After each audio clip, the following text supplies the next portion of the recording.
여러분들이 각자 개개인이 신앙생활에 있어서 가장 나 마음에 이렇게 담고 있는 게 무엇인지는 모르지만 하나님의 마음에 가장 깊이 자리 잡고 있는 것은 바로 교회입니다. 교회. 창세기에서 아담을 창조하신 이후에 이브를 창조하실 때에도 이브는 주님의 신랑이신 주님을 예표하는 아담과 신부인 교회를 예표하는 이브가 창세기 2장서부터 등장하고 성경의 마지막에서는 예수 그리스도와 교회의 어린 양 혼인식으로 끝납니다. 그러니까 성경은 결혼으로 시작해서 결혼으로 끝나는데 그 신랑이 예수 그리스도고 신부가 교회입니다. 그러니까 하나님께 가장 소중한 것이 아드님하고 그 다음에 주님 몸 된 교회입니다. 그래서 교회를 등한시하거나 아니면 좀 이렇게 그렇게 별 크게 관심 갖지 아니하고 자기 개인적 신앙생활 하나님과 나와의 1대1의 관계 막 이거 그게 제일 중요하죠. 그것이 올바르지 않으면 교회 생활도 잘 될 리가 없겠지만요. 그러나 궁극적으로 주님께서는 십자가를 앞두고 제자들에게 처음에 말씀하신 것이 뭐냐면 내가 내 교회를 세우리라. 십자가에 가신 목적이 뭐예요? 한 사람 한 사람 구원시키는 것입니까? 그것도 맞죠. 그러나 그 구원받은 자들이 성령으로 침례를 받고 한 몸이 되어서 하나가 되어서 그렇죠. 예수 그리스도와 혼인하기 위해서 신부 수업을 하고 준비하고 신랑을 기다리는 그것이 주님의 마음이 있었죠. 그래서 I will build my church. 그 교회는 온 우주에 있는 주님의 몸된 유기체로서의 교회고 그 주님의 몸된 교회가 각 지역마다 표현되는 방식은 반드시 지역교회라고 하는 방식으로 주님께서 했습니다. 그래서 성경에서 교회는 교회들이라고 복수로 100여 번 나오는데 그중에서 주님의 몸된 교회와 관련된 구절은 한 몇 구절 안 되고 나머지는 다 교회하면 지역교회들에 대한 언급입니다. 그만큼 지역교회를 주님께서 아주 소중하게 여겨서 십자가에서 그러니까 부활 승천하신 후에 예수님께서 이제 마지막으로 교회에게 당부하시는 내용이 성경의 결론 부분인 요한계시록 2장 3장에 기록되어 있습니다. 2장 3장에서 향후 2000년간 교회 시대를 예언적으로 보여주면서 7교회를 뽑아서 그 7교회가 향후 2000년 동안 어떤 형태로 전개될 것인지를 우리에게 보여주고 그 교회의 특징, 그 교회의 모습, 그 교회가 잘한 점, 그 교회가 못한 점, 그 교회에 하실 경고, 그 교회에게 촉구하실 제시하실 약속 등등등을 집약해서 계시록 2장 3장. 또 이제 모르겠습니다. 주님께서 기회가 주시면 저희가 7교회에 대해서 자세히 공부를 했습니다마는 한번 공부를 하면 정말 주님께서 마음에 담고 있는 그 가장 핵심적인 것이 바로 교회다. 그래서 자신을 한 알의 밀알로 비유하면서 한 알의 밀알이 혼자 있으면 홀로 alone 그냥 하나로 그대로 있으면 하나밖에 안 남지만 자신이 죽고 그 생명을 나누어져서 많은 열매를 걷고 그것들이 하나를 이루어서 결국은 주님의 몸된 교회를 이룰 것을 요한복음 12장에서 말씀을 하셨죠. 자, 그래서 오늘은 이 예수님께서 이 땅에 세워질 수없이 많은 교회들이 있을 터인데 그 교회들이 어떤 일을 할 때, 어떤 모습을 할 때에 주님께서는 기뻐하시고 칭찬하실까? 그리고 두 번째는 어떠한 모습일 때에는 주님께서 책망을 하실 것인가? 다음 주에 한 번 더 살펴보도록 하겠습니다. 자, 그럼 오늘 주보를 통해서 교회를 향한 주님의 칭찬 이렇게 말씀을 드렸습니다. 지난 1997년 5월 17일 일요 그날이 5월 18일이 아니고 17일이더라고요. 확인해 보니까 17일 교회 창립 첫 설교로 주님의 책망, 그러니까 주님의 책망이라는 설교를 우리 교회가 처음 세워지는 날 했습니다. 그리고 5월 24일 주님의 칭찬에 대해 설교했었습니다. 그때는 제가 자의적으로 생각할 때 우리가 뭐 칭찬받을 게 있나 싶어가지고 책망부터 들어야 될 처지라고 생각을 해서 했는데 알고 보니까 성경적으로는 순서를 제가 바꾸었더라고요. 주님의 생각하고 달랐어요. 예수님은 칭찬부터 하시고 그 다음에 책망을 하시는 분이에요. 이게 이제 현대 그 어린이들 그 교육학에서도 그렇습니다, 그렇죠? 꾸중만 하고 그렇게 하면은 아이들이 제대로 성장하지 않는데 올바른 거는 잘한 일부터 우선 칭찬해주고 그 다음에 내가 좀 지적할 게 있다 이렇게 얘기를 하는 거죠. 예. 그래서 창립 25주를 맞는 2022년 우리는 주님의 칭찬부터 이번에는 반대로 듣고자 합니다. 우리의 상황은 책망부터 듣는 것이 마땅하나 우리의 모습은 책망부터 받아야 될 상황인데도 불구하고 2000년 교회 시대를 미리 예언하신 주님께서는 부족한 자들에게 칭찬을 먼저 하셨고 뒤이어 책망과 경고 및 약속을 하셨기 때문입니다. 책망부터 들으면 낙심해 주저앉을지도 모르는 자들을 배려하시는 주님의 인자하심이 아닐 수 없습니다. 과연 우리 교회는 칭찬받을 거리가 상당한 것들이 있는지요? 한번 스스로를 살펴보자. 늘 말씀드립니다만 야고보서 1장에 하나님의 말씀은 거울이라 그랬어요. 이 말씀의 거울에 우리 자신을 비추어 보고 어떤 것을 우리가 올바르게 가고 있는구나 하고 확인도 할 수 있고 감사도 할 수 있고 반대로 어떤 것은 말씀에 어긋나기 때문에 그것을 바로 잡아야 될 필요가 있겠죠. 자, 하루 종일 나는 한 번도 거울을 안 들여다본다. 그런 사람은 없겠죠. 어차피 화장실에 가서라도 보기 싫어도 한 번은 볼 거 아니에요. 예, 우리 그리스도인들은 하나님의 말씀을 단 하루도 걸르고 넘어갈 수는 없는 것이죠. 자, 그러면 첫 번째 요한계시록 2장 2절에 가서 행위. 이 행위라고 하는 말이 영어로는 WORKS에서 이제 works라고 하는 말이 거의 대부분이고요.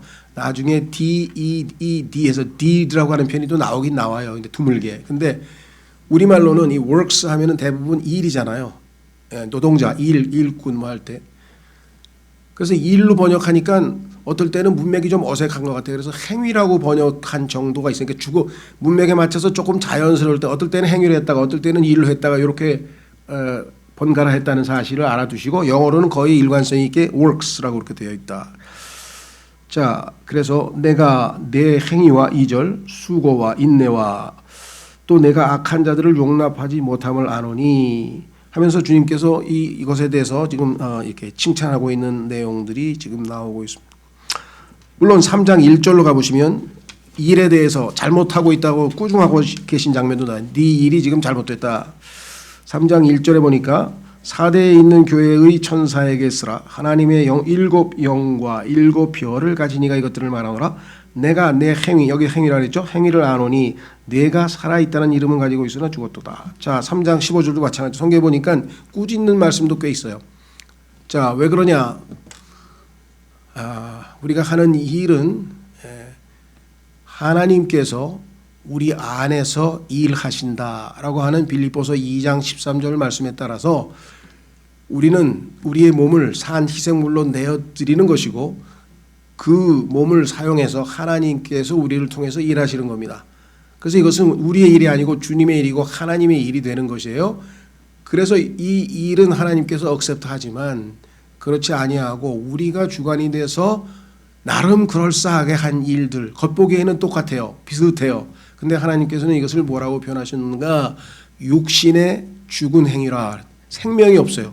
하나님이 하신 일은 생명이 넘쳐 흐르는데 우리가 종교적인 행위, 선행을 했을 때도 겉보기에는 의로운 일을 했을 때도 그 안에 하나님의 생명이 들었지 않으면 이것은 육신의 죽은 행위라 이렇게 얘기했습니다. 이걸 종교적 행위라고도 표현할 수 있고요. 그거 어떻게 구별합니까? 겉으로는 잘 몰라요. 그러니까 함부로 판단할 수 없어요. 다른 형제가 뭐 했는데 당신 거 보니까 육신의 죽은 행위네 뭐 이런 분들이 더러 계신데 자기가 하나님인가요? 그걸 어떻게 알아요? 그렇죠. 그러니까 하나님 앞에 가서 뭐예요? 다 그 퀄리티가 그게 어떤 행위인지가 다 심판받는다. 그게 그리스도의 심판석에서 결국은 뭐예요? 우리가 한 일들은 육신의 일들은 다 불타서 남아있지 않고 그게 헛수고한 거지. 낭비한 거지. 주가라고 뭐 했는데 하나님 앞에서 다 불량품으로 폐기 처분되고 하나님께서 나를 통해서 하신 일들만 남아서 거기에 대해서만 보상을 받고 평가를 받는다는 거죠. 그러니까 항상 무슨 일을 할 때 하나님께 기도해야 되는 하나님 이것이 하나님께서 나의 헌신을 통해서 나를 통해서 하나님께서 하신 일인지 정말 확인하게 해주시고 그러한 일을 꼭 하고 싶습니다. 이렇게 해야지 동기를 보면 알아요. 내가 이거 교회에서 한번 왕창 이렇게 해가지고 그냥 뭐 상주 좀 타야 되겠다든가 아니면 뭐 어떤 그런 자기를 드높이기 위하거나 자기를 과시하기 위하거나 인정받거나 뭐 이런 동기가 숨어 있으면 그건 100% 생각할 필요 없어요. 그건 그냥 안 하면 돼요. 그렇게 하면 안 돼. 그런데 하기 싫지만 주님이 기뻐하실 것 같아. 그래서 이를 악물고 주님 순종하겠습니다. 그렇게라도 하면 그렇죠. 예, 주님께서 받으시겠죠. 그건 하나님과 자기만 알아요. 그걸 누가 알겠어요. 그렇죠? 그리고 함부로 판단하면 안 되고. 그러나 하나님은 아시기 때문에 하나님 앞에서 우리가 정직하게 하면 된다는 것이겠죠. 자, 그래서 성경에 보니까 우리가 구원받은 목적이 뭐냐? 하나님께서 우리를 거듭나게 하셔서 하나님의 자녀로 삼으셨죠? 살리셨죠? 또는 구원받게 하셨죠? 아니면 생명을 주셨죠? 뭐라고 표현하든 간에 일단 우리가 하나님의 자녀가 돼서 구원을 받은 사람이 됐는데 그 목적이 뭐냐? 하나님께서 정해놓은 선한 일들을 하도록 하려 함이라. 그러니까 뭐냐면 우리를 통해서 하나님께서 자신의 일들을 하시기 위해서 우리를 구원하신 거예요. 하나님은 영이시기 때문에 몸이 필요한 거예요. 영이 어떻게 일을 하겠어요? 손이 있어야 일을 하고 눈이 있어야 뭘 하고, 그러니까 몸을 필요로 하시는 거예요. 그래서 우리가 산 희생물로 우리의 몸을 드리게 되면 그걸 통해서 하나님께서 일하실 수가 있겠죠. 자, 그래서 에베소서 2장 10절에 우리를 구원하신 목적은 선한 일이라고 말씀하셨고요. 지금 말씀하신 빌립보서에서는 하나님께서 우리 안에서 일하고 계신다라고 말씀을 했고요.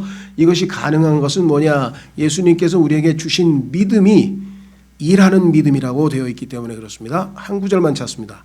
나머지는 한번 직접 찾아보시고요. 갈라디아서 5장 6절, 갈라디아서 5장 6절에 가면 예수님을 믿으면 예수님께서 우리에게 믿음을 선물로 주시는데 그 믿음은 어떤 종류의 믿음이냐? 아주 역동적으로 일하는 믿음이에요. 그냥 가만히 모셔두는 믿음이 아니고 일하는 믿음인데 그 믿음을 갈라디아서 5장 6절에서 이렇게 표현을 했습니다. 예수 그리스도 안에서는 할례나 무할례나 아무 효력이 없으되 종교적 의식, 행위 이런 거는 아무 의미가 없다는 거예요. 그럼 뭐가 의미가 있냐? 오직 사랑으로 일하는 믿음뿐이니라. 사랑으로 일하는 믿음. 이것이 예수님이 우리에게 주시는 믿음이에요. 그래서 우리의 행위는 다 이와 같은 믿음의 행위가 되어야 된다. 자, 그래서 이 일들은 어떻게 하느냐 한 구절 더 찾습니다. 그리고 2번으로 가보겠습니다. 마태복음 5장 16절. 마태복음 5장 16절.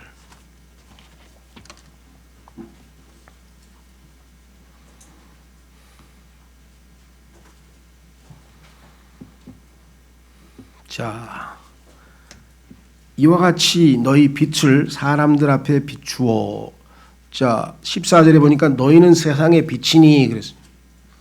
성경을 좀 많이 읽으신 분들은 요한복음 8장에서 예수님이 나는 세상의 빛이라 그랬는데 예수님이 세상의 빛인데 왜 내가 세상의 빛입니까?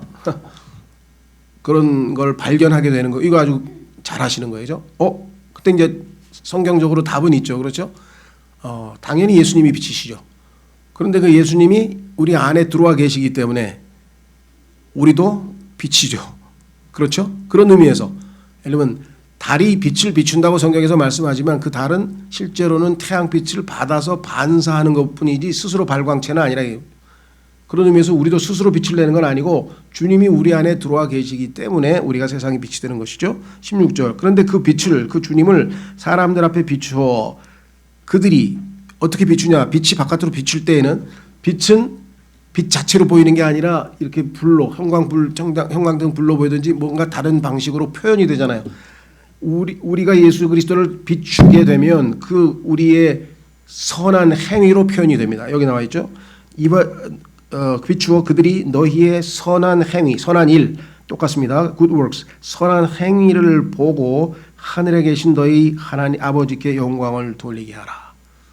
이렇게 해서 주님께 영광을 돌리는 일하는 교회, 그렇죠? 주님께서 그들을 통해서 일하시는 교회를 하나님께서 예수님께서 칭찬하셨다라고 성경은 분명하게 말씀을 하고 계시는 것이죠.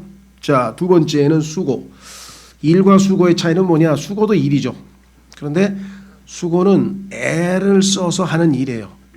그러니까 힘든 일에 땀 흘려서 애를 써서, 그렇죠? 하는 일 할 때 그렇죠. 아우 수고가 많으십니다 할 때는 일을 하긴 하셨는데 너무너무 아주 열심히 또는 아주 애를 쓰고 힘들게 힘든 일을 잘 하셨다는 그런 뜻으로 말씀을 하고 있습니다. 그렇죠.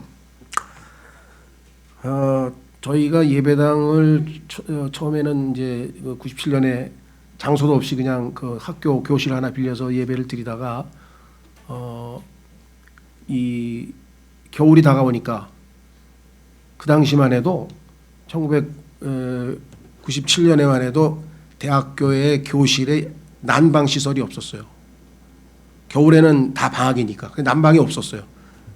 그런데 난방이 없는 상태에서 우리가 예배를 드릴 수가 없잖아요. 그래서 이제 장소를 하나 얻게 됐고요. 그래서 처음에 얻게 된 데가 이제 서울대학교 쪽에 그 서울대 입구역 지하철 2호선역 있는 중에 조그만 4층 빌딩에 4층을 하나, 그 중에서도 이제 절반을 20평을 얻었는데요. 가서 우리가 그 학원에서 중고로 쓰던 책상을 가지고 오고 그 바닥에 묻어 있던 무슨 뭐 페인트 같은 거 지우고 뭐 하여간 거기서부터 이 악명 높은 진리침례교회 공사가 시작이 돼가지고 예배당 옮길 때마다 저희가 그런 수고를 많이 했어요. 학원 대방동에 있을 때 학원 그 88 뭡니까 IMF 때문에 그 학원들이 다 문을 닫아가지고 강의실 빈 거를 좀 싸게 얻어가지고 그 강의실 공사하느라고 또 했었고, 한 2년쯤 있으니까 사람들이 또 불어나서 모자라가지고 또 신길동으로 옮길 때도 거기 가서도 뭐 아마 공사 그때 참여하셨던 분들은 막 한번 그저 뭡니까 수도관이 터져가지고 막 겨울에 다 얼고 뭐 책도 다 막 젖고 그냥 그런 일도 발생을 했고요. 또 여기 와서도 하여간 뭐 7층, 6층 뭐 지하 계속 공사를 하느라고 뭐 정말 수고하신 분들이, 애써서 아주 수고하신 분들이 한둘이 아닙니다.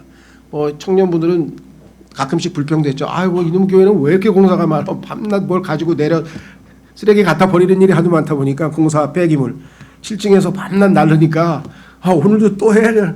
아이고 옷 좀 추리닝을 입고 오라고 좀 미리 광고를 하시지.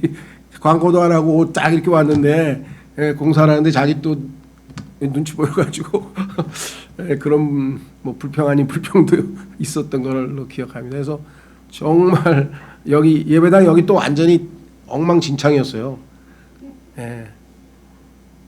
아주 그냥 거의 뭐 폐허 아주 막 쓰레기장처럼 돼 있었던 건 이거 완전히 3개월 동안 다 뜯어 고치고 막 하느라고 뭐 수고들을 많이 했습니다. 그래서 약간 뭐 이거 이외에도 뭐 부엌 그 일이 얼마나 큰 수고입니까? 식사하시는 분들, 뭐 청소하시는 분들, 뭐 그래서 약간 알게 모르게 뭐 하나님 앞에서 다 어려운 상황에서도 수고들을 많이 하셨다 이렇게 생각을 하고요. 하나님이 기뻐하신다. 그래서 이것을 사랑의 수고라고 했습니다. 믿음의 행위는 우리가 예수님을 믿음으로 그분이 우리 안에서 일하시니까 믿음의 행위인데, 수고는 거기에 사랑이 더해지지 않으면, 사실 사랑하지 않으면 수고까지 하기는 쉽지 않아요. 그렇죠? 자, 그래서 열심히 일하고 열심히 수고했는데 그러면 뭐예요? 칭찬이 돌아오고 축복이 돌아오고 뭔가 잘 풀릴 줄 알았더니 이게 웬일이야, 이게 뭐 또 뭐 여기저기서 뭐 수근수근대고 뭐 하면서 또 비판도 받고 비방도 듣고, 아니면 막 일은 안 풀리고 막 되는 일은 없고 막 이건 뭐야? 그럴 때 어떻게 됩니까? 세 번째 요소가 필요합니다. 인내가 필요한 것이 인내. 하나님께서 우리를 잘 아시기 때문에 일하고 수고해도 항상 좋은 보상이 돌아오는 게 아니에요. 이 세상에서는 주시기도 하시고 안 주기도 하셔요. 그래서 안 주실 때 얼마든지 그런 상황에서는 어떻게 되는가? 소망의 인내를 주신다 이 말이에요. 끝나는 게 아니, 거기서 모든 게 거기서 주저앉는 게 아니라 반드시 주님께서 오셔서 모든 것을 최종적으로 좋은 것으로 주실 그런 소망이 있는 것이죠. 그래서 인내가 필요하다. 자, 인내와 관련 주에서는 한 구절만 한번 확인해 보겠습니다. 야고보서 5장 7절. 여기서 많은 분들이, 믿음이 약한 분들은 낙심을 합니다. 왜 낙심을 해요? 야, 죽어라고 일하고 수고해봐야 남는 거 하나도 없어. 하나님께서 뭐 복을 주시기는커녕 뭐 되는 일도 없고 말이야. 뭐 또 뭐라고 교회에서 뭐라 그러면서 막 이제, 그러니까 소망의 인내까지 붙들어야 이제 기쁨으로 봉사하고 하지, 소망의 인내가 부족하면 봉사는 봉사대로 애쓰고 수고하고 애썼는데 나중에 불평불만이 나오는 수가 있는 거예요. 이스라엘 백성처럼. 자, 그래서 주님은 뭐라고 말씀하셨나 보십시오. 7절 야고보서 5장 7절. 인내하는 교회를 하나님 주님이 칭찬하셨죠. 일하고 수고할 뿐만 아니라 그러므로 형제들아 주께서 오실 때까지 인내하라. 보라, 농부가 땅에서 나는 귀한 열매를 바라고 이른 비와 늦은 비를 받을 때까지 오랫동안 그것을 위해 인내하느니라. 너희도 인내하고 너희 마음을 굳건히 하라. 주의 오심이 가까이 다가오고 있느니라. 형제들아 서로 불평하지 말라. 인내가 부족하면 불평이 나오잖아요. 그렇죠? 예. 잘 참고 있다가 나중에 꼭 이제 인내 부족할 때 이런 현상이 이루어지죠. 그리하여야 너희가 정죄를 받지 아니하리라. 보라 심판자께서 문 앞에 서 계시느니라. 형제들아 내 형제들아 주의 이름으로 말한 대언자들을 고난당하는 것과 인내의 본으로 삼으라. 샘플을 이미 보여주셨어요. example. 예. 구약 시대의 그 예레미야가 그냥 고난당하는 모습과 이런 걸 이렇게 보면은 아 이게 우리의 본으로 주신 거구나. 보라 참는 자들은 우리가 행복한 자로 여기나니. 이 땅에 있는 사람들은 행복해지고 싶다 그러는데 행복의 비결은 참는 거네요. 행복의 비결은 여기 참는 자가 행복하다 그랬어요. 해피. 자, 너희가 욥의 인내를 들었고 욥이 어떻게 인내했는지 책을 읽었죠. 주께서 주신 결말, 마지막에 최종적으로 얼마나 복된 결말을 맞이했는지 보았거니와 주께서는 지극히 동정심이 많으시고 친절한 긍휼을 베푸시는 분이시니라. 그렇죠? 예, 그래서 인내와 관련지어서 하나님께서 어떤 약속을 해주셨는가 우리가 확인하면서 주님께 칭찬받는 자들이 되었으면 좋겠습니다. 네 번째, 악한 자들을 용납하지 못함.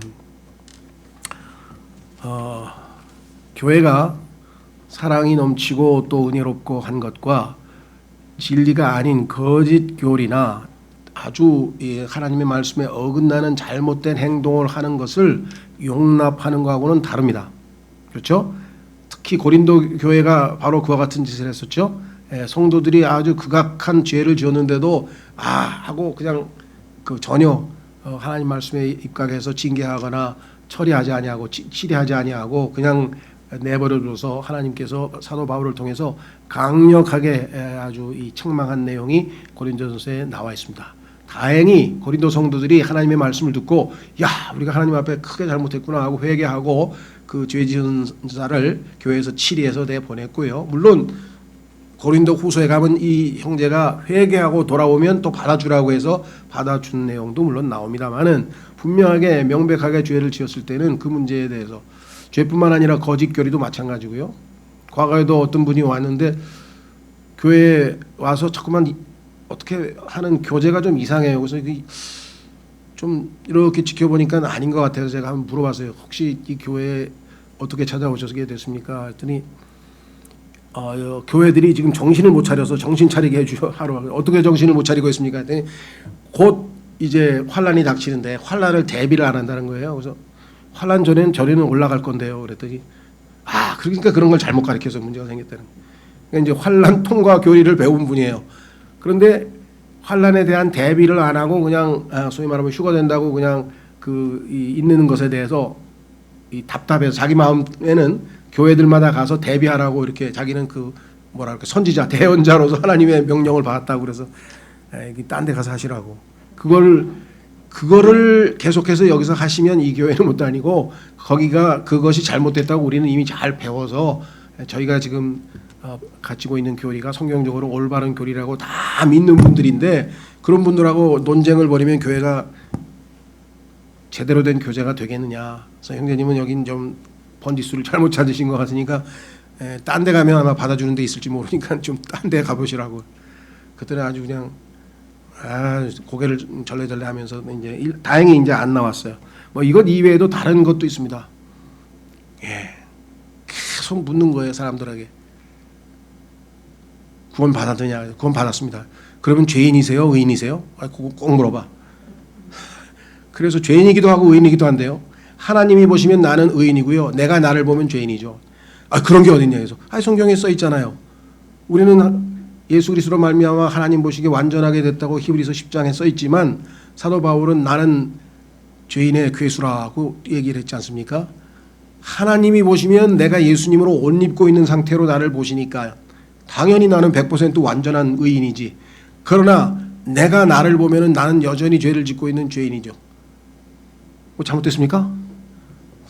아니야. 당신은 의인인 것 확신 못하면 죄인이야. 구원 못 받은 거야. 그래서 결국 구원 못 받았다고 결론 받았어요. 그래서 형제님이 구원받았으면 어차피 하늘에서 만날 거니까 그때 다시 얘기합시다. 뭐 이것뿐만 아니라 뭐 다양한 종류의 하여간 분들이 많이 계셨어요. 그래서 하여간 뭐라고 할까. 어떤 분은 저한테 목사님 책임이 있으시지 않습니까? 무슨 책임이요? 그러니까 한 분 데려다가 교회에서 이 구원을 점검해야 됩니다. 전 진짜 하늘나라 갈 사람인지 아닌지 다 좀. 아니 하늘나라 가는지 안 가는지는 하나님이 아시고 마귀가 알고 본인이 아는데 뭐하러 내가 심판관이니까 하나님께서 나한테 구원 심판관으로 여기 삼아서 한 사람 한 사람 구원 체킹하라고 했습니까? 성경에 써 있지 않습니까? 각자 자기가 믿음 안에 있는지 점검해보라. Examine yourselves. 각자 스스로 점검하라 그랬지 나보고 점검하라 그랬습니까? 그리고 헛되이 믿지 아니하시면 구원받았다고 성경에 써 있고 마음으로 믿었으면 구원받았다고 써 있고 한번 구원받으면 하나님께서 영원히 보장하신다고 돼 있고 혹시 우리가 중간에 신앙생활을 하는 동안에 믿지 않을지라도 주님은 우리를 부인하실 수 없다. 왜? 그분은 신실하시기 때문에. 그렇게 약속이 돼 있고 아니 그렇게 수많은 말씀들이 돼 있는데 더 이상 뭘 어떻게 하자는 겁니까? 형제님은 하나님께서 우리 교회 구원 심판관으로 보내신 분이 아니니까 한 지체로서 교제를 하시든지 아니면 딴 데로 가시든지. 여러분들은 몰라서 그렇지 제가 여러 명 쫓아냈어요. 왜? 본인이 뭐 엉뚱한 짓을 하는데 어떻게 다른 지체들에게 방해가 되죠. 그래서 용납하면 안 돼요. 그런 것들은. 그렇죠? 나약해서 죄를 지었다든가 뭐 등등등등 그런 것들은 우리가 형제님 회개하고 새 출발하고 자백하고 용서받고 새 출발하면 7번 넘어져도 우리는 여러 번 일어납니다. 걱정하지 마십시오. 그렇게 격려할 수 있지만 그거하고는 차원이 다른 겁니다. 자, 그래서 이 문제에 있어서는 우리가 그래도 어떻게든 참 최대한 말씀으로 잘 하려고 애를 썼고요. 자, 5번째 낙심치 않음. 요거는 좀 번역이요. 자, 2장 3절 가보겠습니다. 이 faint라고 하는 단어가 여기는 낙심치 않음이라고 번역이 되어 있는데 다른 구절에 가면은 지친다라고 번역이 되어 있어요. 그래서 이것도 영어로는 한 단어인데 우리말로는 번역을 두 종류로 했어요. 3절 가시면요. 에베소서 2장 3절 또 참고 인내하며 자, 이거는 아까 했고요. 내 이름을 위해 수고하고 낙심하지 아니하였노라. 인내가 고갈되면 나중에는 지쳐버려죠. 그렇죠? 예, 그래가지고 기진맥진이라고 우리 보통 얘기하는데 이 faint라고 하면은 무슨 소린가요? 네, 지쳐버린다. 자, 요 내용이 어디에 나오는지 한번 확인해 보겠습니다. 히브리서 12장. 히브리서 12장으로 가시면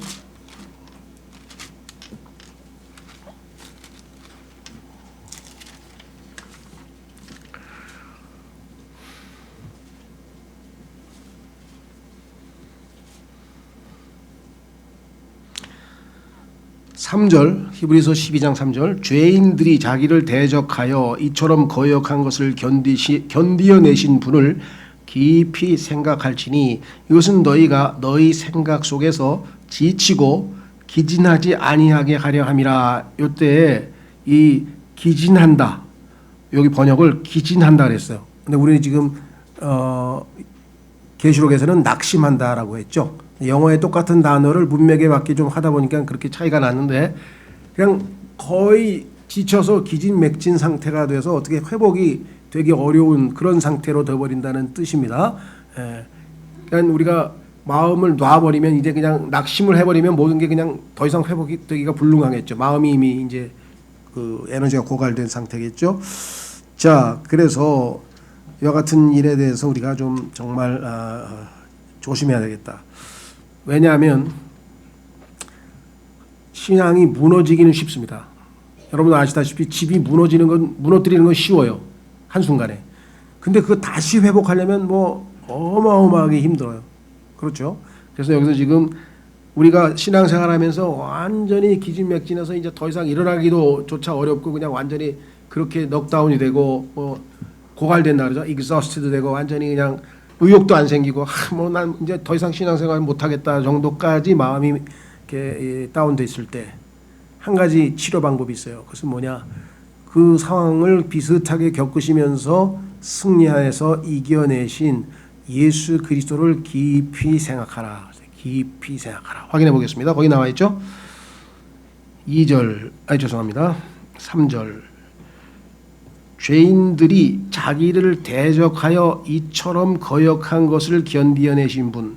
자, 여기는 이제 거역이라고 번역했는데요. 요것도 번역상에 조금 제가 보완 설명을 드려요. 거역이 잘못됐다는 번역이 아닙니다. 그러나 문자 그대로 하면 이게 모순이에요. 모순. contradiction.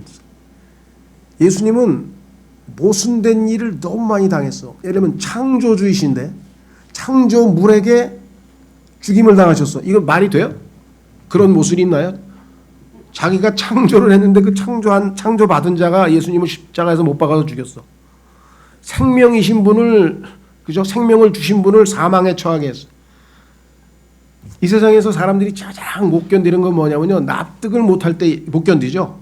이해가 안 될 때, 도저히 납득이 안 되고 이해가 안 될 때, 이거 우리가 모순이라고 합니다. 모순된 행동 앞에서는 막 못 참아요. 사람들이 다 너무 억울하니까. 그렇죠. 아, 나는 피해자인데 갑자기 뭐 수사를 하더니 어떻게 돈을 먹었는지 갑자기 내가 가해자가 된 거야.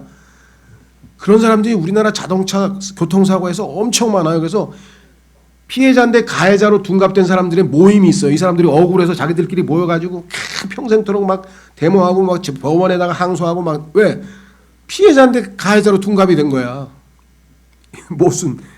그렇죠. 이 땅에 모순이 어디 한두 가지겠습니까? 근데 예수님께서는 가장 극심한 모순을 견디어 이겨내신 분이니까 그분을 깊이 생각하면 우리가 어떠한 모순이나 어떠한 낙심이나 어떠한 기진맥진 상태에서도 회복되어질 수 있다 이 말이에요. 그런 교회를 주님께서 칭찬하셨다. 교회 생활하면서 다양한 형태의 아마 어렵고 힘든 상황을 우리가 거치겠죠. 자, 그 다음에 이름을 굳게 잡음. 2장 13절에 보면은 예수 그리스도의 이름을 붙들었다. 그 다음에 10절과 같이 하겠습니다. 10번과 같이 하겠습니다. 이름을 부인하지 아니함. 뭐 제일 쉽게는 예수 그리스도를 믿는데 어떤 사람이 예수 그리스도를 당신 믿느냐 그랬더니 그 이름을 인정하지 않는다거나 뭐 부인한다거나 이런 일도 있을 수 있죠.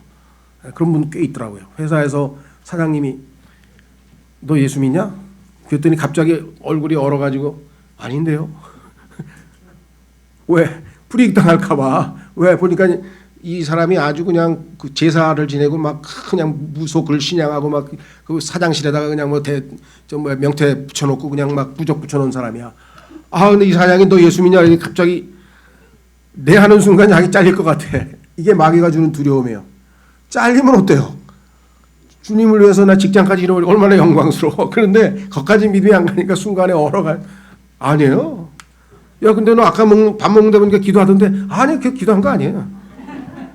너 아까 컵 드렸을 때 주여 하던데. 그러니까 아니에요. 그거 아니에요. 아니에요. 그래서 이제 한번 부인하면 그럼 집에 와서 얼마나 괴롭겠어요. 주님을 부인해버렸으니. 그렇죠. 이런 일들이 은연중에 일어납니다.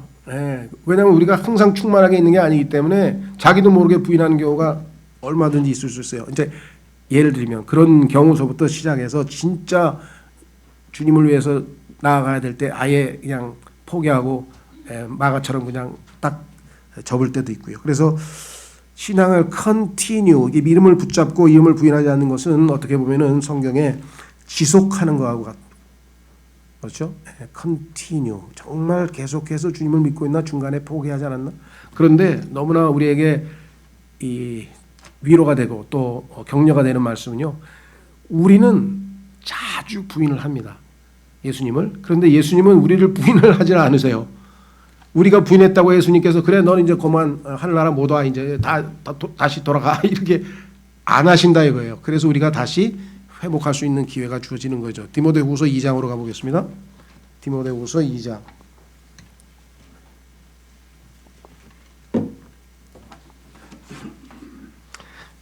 디모데후서 2장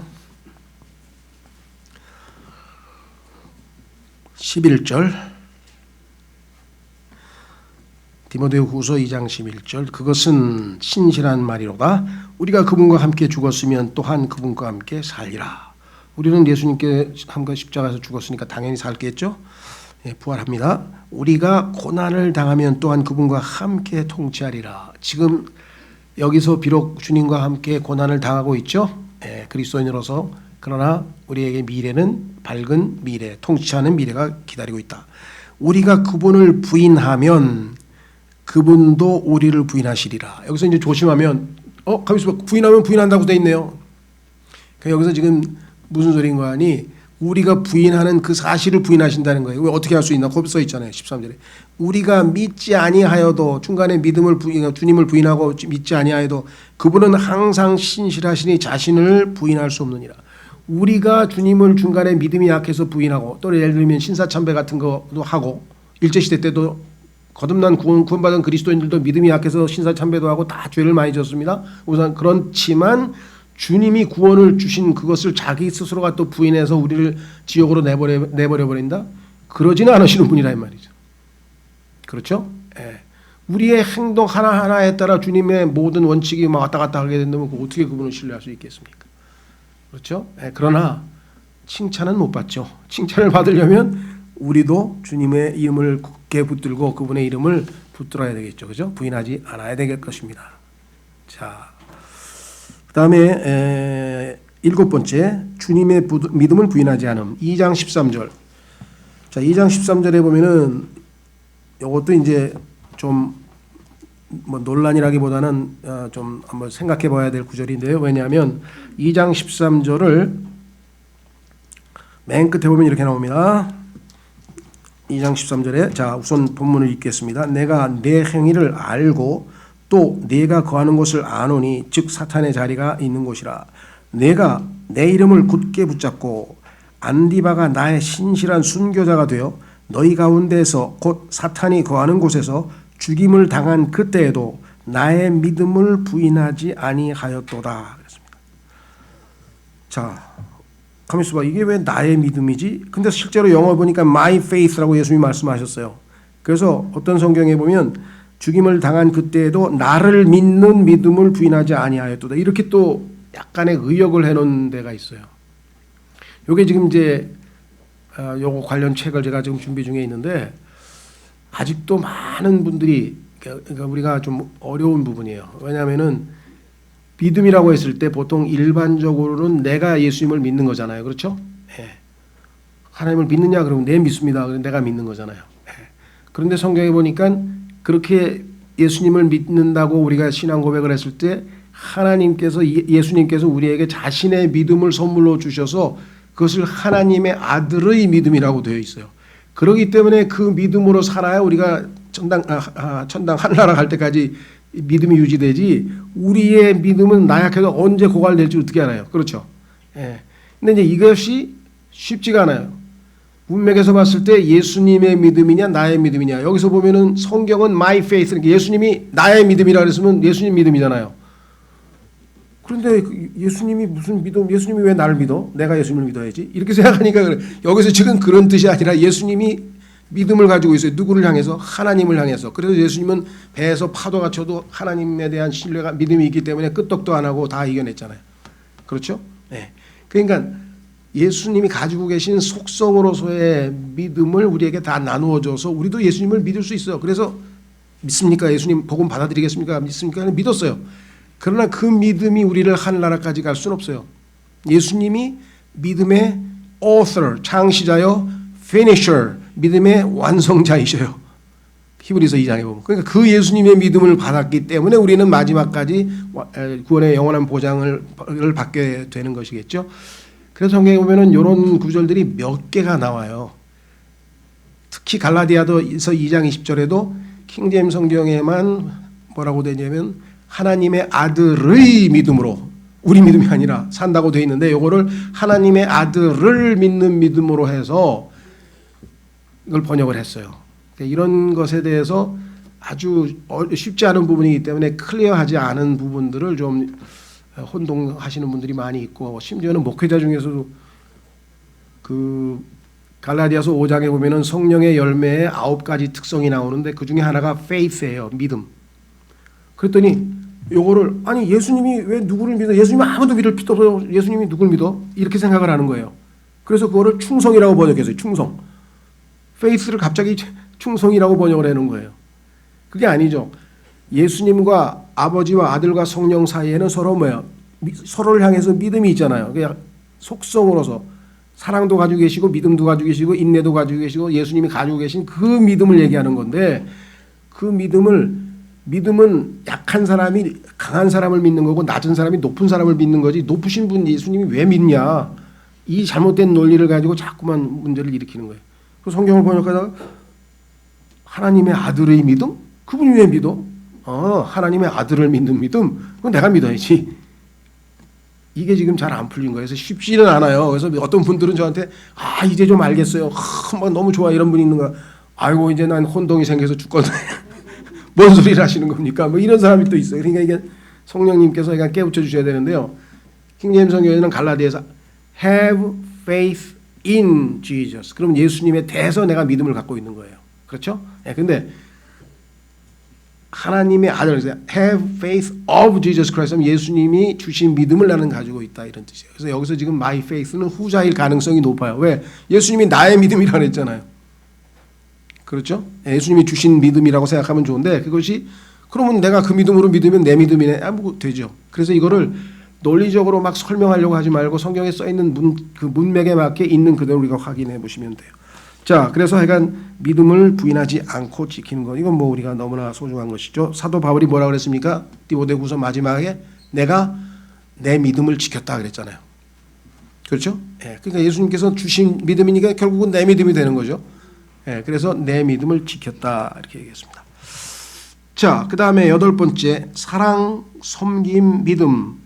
주님이 뭐 당연히 칭찬하시겠죠. 사랑하는 교회를 칭찬하시지 않을 리가 없겠고 섬기는 교회를 칭찬하지 않으실 리가 없겠고 믿음을 행사하는 교회를 칭찬하지 않으실 리가 없다. 그래서 2장 19절에 이런 것들에 대해서 주님이 칭찬하셨다라고 나와 있습니다.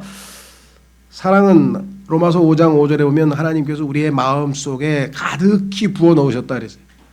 여러분들은 어마어마한 이 선물을 하나님께서 우리 마음 안에 우리 속에 하나님의 사랑을 지금 넓게 부어놨다 그랬어요. 지금 유류 저장 탱크에 꽉 차 있듯이 사랑이 지금 꽉 차 있어. 근데 왜 나를 통해서 사랑이 표현이 안 될까요? 마개를 막아놓은 거지. 꽉 잠가놓으면 어떻게 되겠어요? 그러니까 내가 입을 열어서 말로 사랑을 표현하고 내가 손으로 사랑을 행동을 취하면 하나님의 사랑이 그것을 통해서 나의 순종을 통해서 여러 곳으로 넘쳐나게 이렇게 퍼져나가고 알려질 텐데 내가 내 몸을 산 희생물로 주님 앞에 헌신하고 내어드리지 아니하면 주님의 사랑이 그냥 갇혀만 있는 거예요. 유료 저장고에 그냥 저장만 돼 있는 거예요. 그렇죠? 그러지 않고 그것을 실천하는 교회를 주님이 칭찬하셨다. 섬김도 마찬가지. 영적으로 어린 사람들은 어떻습니까? 섬김을 받죠.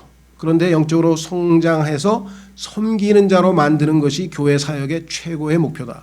그래서 목사 겸 교사를 주셔서 그들로 하여금 성경을 가르치고 설교를 통해서 성도들이 섬김을 받던 수준에서 영적으로 어린 자녀에서 점점 성장해서 섬기는 자로 바뀌게 하는 것. 이것이 교회의 핵심 사역이죠.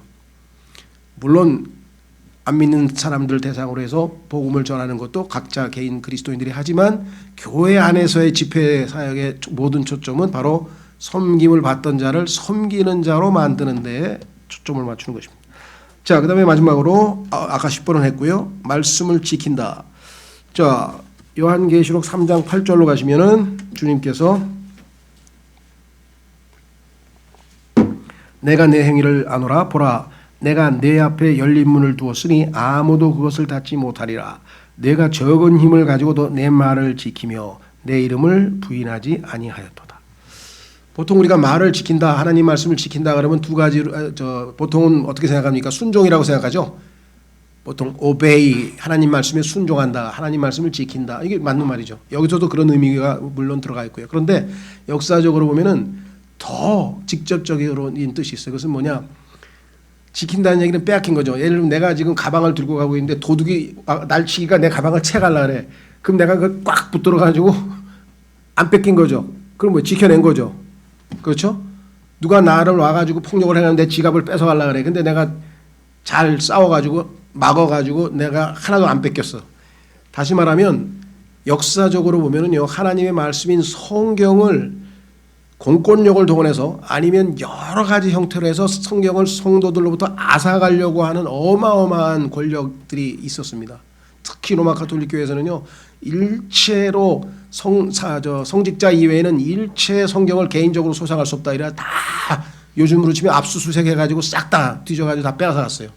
그래서 그 성경을 안 뺏기기 위해서 지키기 위해서 막 다락에 숨겨놓고 뭐 어디에 숨겨놓고 막 이래가지고 들통나서 뭐 순교당한 사람, 화장당한 사람, 화형당한 사람, 무슨 사람 뭐 역사에 보면 뭐 이루 말할 수가 없어요. 그래서 그 성경을 지켜낸다는 게 그런 의미도 포함돼요. 특히 빌라델비아 교회가 그것을 철저하게 성경을 뺏기지 않고 잘 지켜냈고요.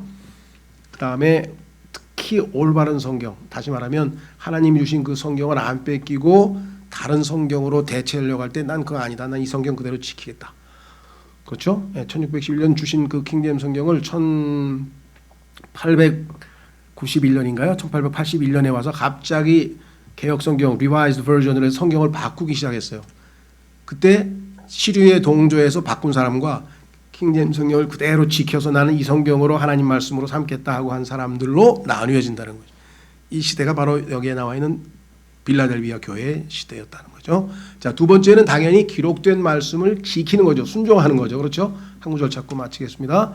요한복음 14장에 그렇게 써 있어요. 요한복음 14장에 보면 예수님께서 내 말을 가지고 지키는 자라야 나를 사랑하는 자라 했을 때는 당연히 순종하는 것을 의미하는 거죠. 자, 요한복음 14장 21절. 요한복음 14장 21절.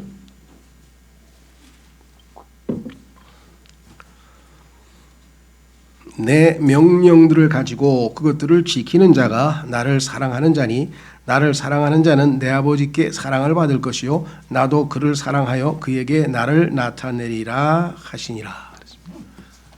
그래서 성경에 보면은 야고보서에 보면은 우리가 하나님의 말씀을 듣고 행하지 아니하면 스스로를 속이는 자가 된다. 그러니까 그러지 말라. 그죠? hearer 듣는 자만 되지 말고 doer 행하는 자가 되라. 그러면서 행하는 자는 그 행위 deeds 그의 행동 때문에 행복해지리라.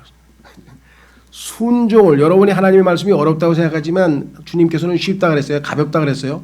믿음으로 순종하고 나면은 하나님께서 우리에게 행복을 보장하신다는 말씀이 야고보서 1장에 약속도 있어요. 한번 순종해 보세요. 순종하고 후회하는 사람 없어요. 하나님 말씀에 순종했는데 하나님께서 어떤 방식으로 보상할지는 각자마다 다 다르겠지만 그 약속을 한 번도 안 지키신 분이 아니다. 신실하신 분이시다. 우리가 이제껏 오랫동안 신앙생활하면서 다 체험을 한 바죠. 그렇죠? 예. 예. 저는 하여간 시험 몇 번 해봤어요. 그죠? 예. 주라 그러면 받으리라. 그래 줬더니 진짜 막 되받아서 너무 많이 받아가지고 그죠? 예, 하나님께서는 주는 자에게 더 줘. 왜? 더 행복하게 한다 그러죠. 주는 것이 받는 것보다 더 행복하다. 이 말씀을 믿는다면 여러분들이 뭐든지 하나님께 드리고 형제들에게 주고 주는 삶의 기쁨을 세상 사람들도 인생을 막 그냥 힘들게 살다가 나중에 이제 노년이 돼서 인생을 뭐 하고 살까 봉사를 좀 하고 좀 살아야 되겠다. 그리고 봉사를 했더니 엄청나게 기쁘다 그랬잖아요. 기억나세요? 예. 세상 사람들도 봉사할 때 얻는 기쁨에 대해서 얘기하는 사람 꽤 많아요. 근데 그것보다도 하나님께서 우리가 하나님을 믿음으로 섬김으로 인해 드리는 것에 대해서 얼마만큼 복을 주실 것인가. 자, 초점은 이겁니다. 주님이 오실 때까지 칭찬받는 교회가 되도록 기도하고 우리가 조금씩 실천해 나가자. 주님이 무엇을 칭찬하셨는지 한번 생각하시면서 가장 우선적으로 실천할 수 있는 것부터 하나 둘씩 실천하는 교회가 되도록 기도하겠습니다. 다 같이 기도하겠습니다.